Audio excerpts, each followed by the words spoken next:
নমস্কার বন্ধুরা, homemade food by Pinki আমার চ্যানেলে আপনাদের স্বাগত। আজকে আমি বানাবো পালক পনির।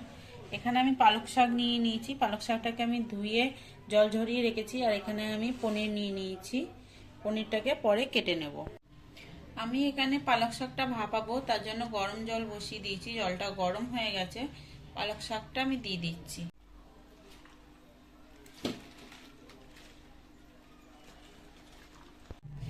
পালক শাকটা ভাপানো হয়ে গেছে। আমরা বেশিক্ষণ ভাপাবো না, তাহলে পালক শাকের কালারটা নষ্ট হয়ে যাবে।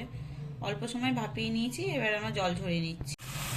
পালক শাকটা আমরা ধরিয়ে নিচ্ছি ঝুড়িতে। পনিরটা আমরা কেটে নিচ্ছি। পনিরটা একটু বড় ছিল, বার করতে গিয়ে ভেঙে গেছে। কেটে নিচ্ছি পনিরটাকে।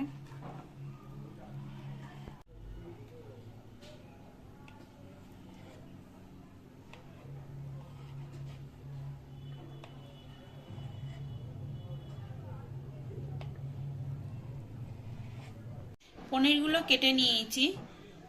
এখানে আমি সামান্য একটু উষ্ণ গরম জল নিয়ে নিয়েছি, তার মধ্যে একটুখানি নুন দিয়ে পনিরগুলো একটু ধুয়ে নেব। দিয়ে দিচ্ছি কেটে রাখা পনিরগুলো গরম জলের মধ্যে। কিছুক্ষণ একটু গরম জলে ভিজানো থাক, আমরা ততক্ষণে মশলাটা করে নিই। আমি এখানে ছোট সাইজের 3টে পেঁয়াজ কেটে নিয়েছি। আর নিয়ে নিচ্ছি একটা গোটা টমেটো, 2টো কাঁচা লঙ্কা আর অল্প একটু রসুন।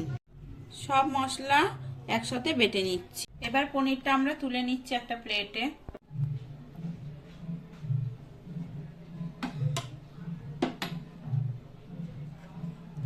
আমি এখানে পনিরটা নামিয়ে কড়াইয়ে তেল গরম বসিয়ে দিয়েছি।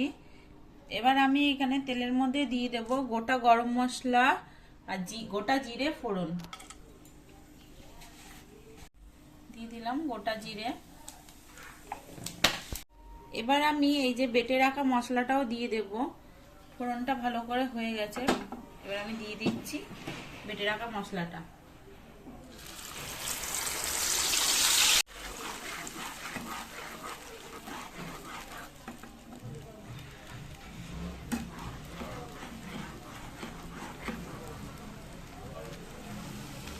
এবার আমি একে একে করে গুঁড়ো মশলাগুলো দিয়ে দিচ্ছি জিরে গুঁড়ো, দিয়ে দিচ্ছি ধনিয়া গুঁড়ো, এবার দিয়ে দিচ্ছি লঙ্কার গুঁড়ো, দিয়ে দিচ্ছি হলুদ গুঁড়ো। সব মশলাগুলো ভালো করে কষিয়ে নেব। আমি রান্নার জন্য রিফাইন তেল ব্যবহার করছি।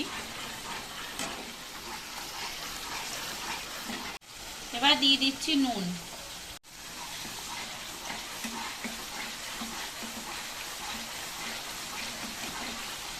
মশলাটা কষতে থাকুক, ততক্ষণ আমরা ভাপিয়ে রাখা পালং শাকটা বেটে নিই। আমি ভাপিয়ে রাখা পালং শাকটা মিক্সিং জারে নিয়ে নিয়েছি, এটা এবার বেটে নেব।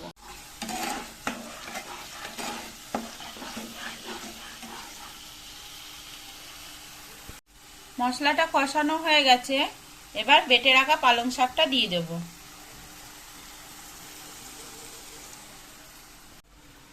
এবার বেটে রাখা পালং শাক।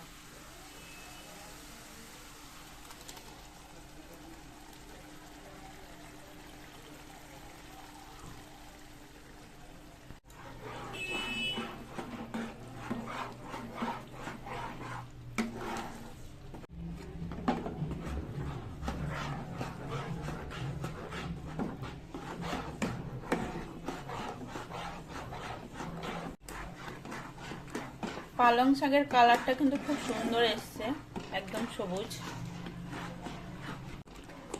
এটাকে ভালো করে কষিয়ে নেব আমরা। এবার দিয়ে দেব এই সময় একটু চিনি।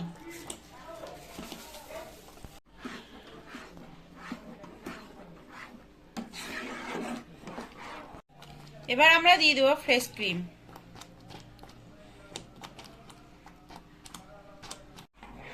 ফ্রেশ ক্রিমটা দিয়ে ভালো করে নাড়িয়ে নিতে হবে।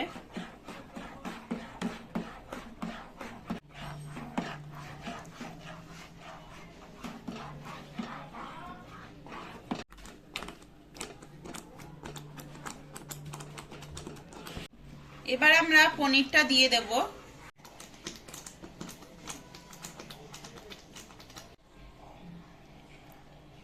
দিয়ে দিচ্ছি পনিরগুলোকে। এখানে আমি পনিরগুলো দিয়ে দিয়েছি, এবার ভালো করে একটু নাড়িয়ে নেব। পনিরগুলো দিয়ে হালকাভাবে নাড়িয়ে নিতে হবে, নাহলে পনিরগুলো সব ভেঙে যাবে।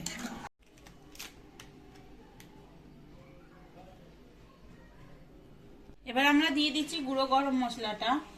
পালক পনির রেডি হয়ে গেছে। গুঁড়ো গরম মশলা দিয়ে একটু পরেই নামিয়ে দেব। গরম মশলা দিয়ে দিচ্ছি, এবার ভালো করে একটু নাড়িয়ে নিচ্ছি।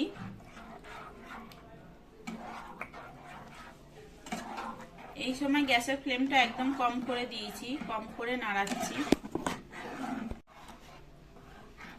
আমাদের রেডি হয়ে গেছে পালক পনির, এবার আমরা নামিয়ে নেব।